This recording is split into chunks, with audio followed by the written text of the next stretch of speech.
एक हरे भरे खेत में एक सुंदर सफेद गाय घास चर रही थी। वह किसान की गाय नहीं थी, लेकिन भूख के कारण वह खेत में घुस आई थी। किसान और गांव के लोग उसे देखकर क्रोधित हो गए। यह हमारी फसल बर्बाद कर रही है, एक आदमी चिल्लाया। इसे मार डालो, भीड़ ने गुस्से में कहा।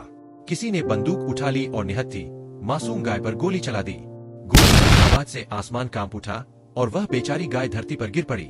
उसकी आंखों से आंसू निकल रहे थे, मानो वह पूछ रही हो, मैंने क्या गलत किया। गांव वालों ने उसकी लाश को वहीं छोड़ दिया और चले गए। लेकिन उस रात कुछ अजीब हुआ। रात के अंधेरे में एक चमकती हुई सफेद आत्मा खेत में प्रकट हुई। वह कोई और नहीं बल्कि उसी गाय की आत्मा थी। गाय की आत्मा अब शांत नहीं थी, उसकी आंखों में आग थी, उसका शरीर हवा में तैर रहा था। वह बदला चाहती थी। गांव में डर फैल गया।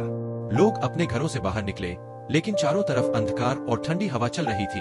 अचानक आकाश में दिव्य प्रकाश फैला। भगवान शिव वहां प्रकट हुए। उनके तीसरे नेत्र की रोशनी से पूरी धरती जगमगा उठी। रुको, भगवान शिव की गूंजती हुई आवाज आई। गाय की आत्मा थम गई। उसकी आंखों से क्रोध के आंसू बहने लगे। हे गौ माता, बदले की अग्नि तुझे और दुख ही देगी। यह मनुष्यों की मूर्खता थी, परंतु अब इन्हें सबक सिखाने का सही तरीका यही है कि इन्हें अपनी गलती का एहसास हो। गाय की आत्मा भगवान के चरणों में गिर गई। उसका क्रोध शांत हो गया और वह करुणा से भर गई।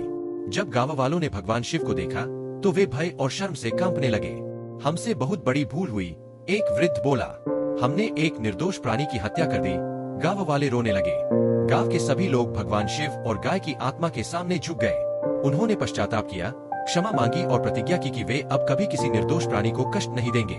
भगवान शिव मुस्कुराए और गाय की आत्मा स्वर्ग में चली गई।